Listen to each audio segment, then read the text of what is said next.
Sugar wars will not try to get you to change the foods you eat or the amount or type of sugar you ingest. June 1869. Rose had just given birth to a beautiful baby girl named Minnie. Her delivery was rather easy, but there was a problem. Rose couldn't nurse. Her midwife had prepared the tea just as the doctor instructed, but Rose had no milk. Before modern formulas were invented, babies that couldn't nurse had virtually zero chance of survival. A local chemist was selling a special milk for such circumstances. It was expensive.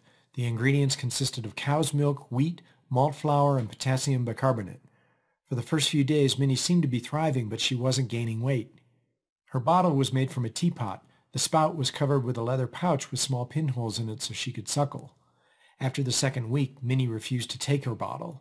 They tried spoon-feeding her but could not get her to swallow. Soon, Minnie was gone.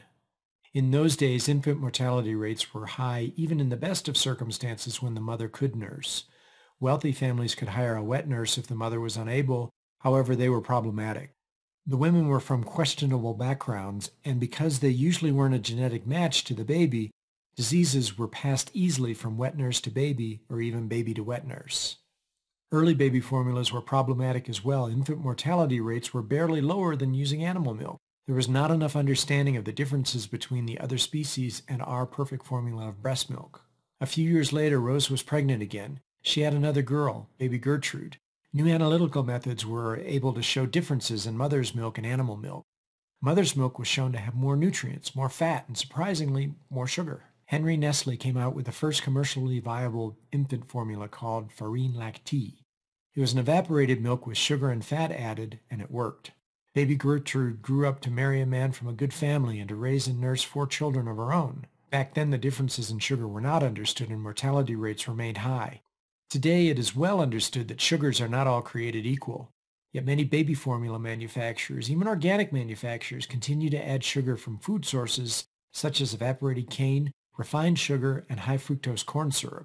We've already seen from the video, Is Sugar Toxic?, that sugar is more addictive than cocaine. And yet, the levels of sugar added to baby formula are frightening. Do not be deceived by the product label. A baby formula with 10 grams of sugar might seem minute. You have to remember babies are 15 to 20 times smaller than adults. The same equivalent amount for you would be 150 to 200 grams of sugar, or roughly 7 giant-sized Snicker bars. And because newborns are fed every 2 to 3 hours, that would be like you eating 50 to 60 giant Snicker bars a day. If you told someone who cared about you that you ate 7 giant Snicker bars a day, imagine what they would say. Would they ask you to get some help? Enroll you in a 12-step program?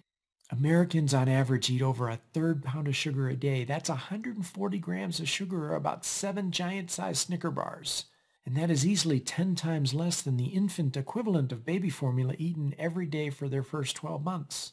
Chances are, if you're under the age of 65, you are a bottle-fed baby, given megadoses of sugar daily for an entire year, followed by months of sugar-packed baby food, and then cereals chock full of sugar. It's not a coincidence that Nestle, one of the largest sugar manufacturers, bought Gerber, one of the largest baby food manufacturers.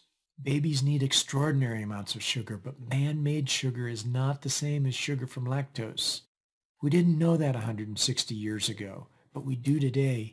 And still, the formula manufacturers continue to add megadoses of man-made sugar to their products. Sugar wars will not suggest or try to get you to change the foods you eat or the amount or type of sugar you ingest. Register with Sugar Wars and you will be given free instant access to the ammunition you need to protect your family and friends from the dangers that lurk in the foods you eat every day. Fill in the form on the right hand of your screen and you will receive our free video, From Ex-Victim to Victor, over the sugar industry.